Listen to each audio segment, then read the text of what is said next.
18 uždavinys apie lapes. Lapių auginimo fermoje lapės apgyvendintos narveliuose po 4.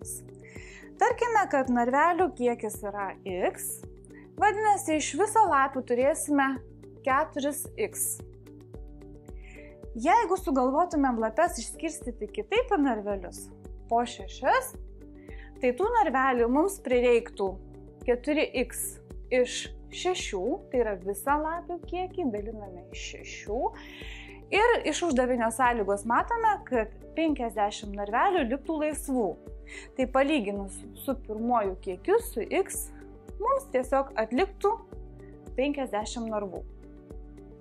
Jeigu lapes apgyvendintumėm po 3, tai bendrą lapių kiekį padalinę iš 3, gautumėm užimtų narvelių kiekį ir jų būtų 50 daugiau negu pradinis skaičius x plus 50. Sako, kad pritrūktų, tai tiesiog mums dar reikėtų 50, tai prie pradinio kiekio reikėtų pridėti 50. Matome, kad ir pirmuoju atveju, ir antruoju atveju gauname lygtis su vienu nežinomuoju. Tai reikėtų daryti išvadą, kad uždavinio sąlyga vis tik tai yra perteklinė. Užtenka vienos sąlygos ir iš jos mes galime suskaičiuoti lapių narvelių kiekį, o po to ir lapių kiekį. Pažymėkime pirmąją lygtį, pabandykime ją išspręsti.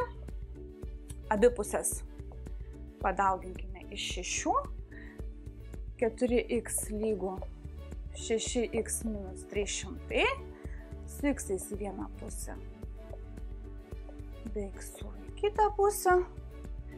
Ir x pas mus yra gaunamas padalinus iš minus 2, gauname 150. Taigi, narvelių iš viso yra 150. Kiekviename narvelyje gyvena po 4 lapes, vadinasi, lapių yra 4 × 150, 600 lapių.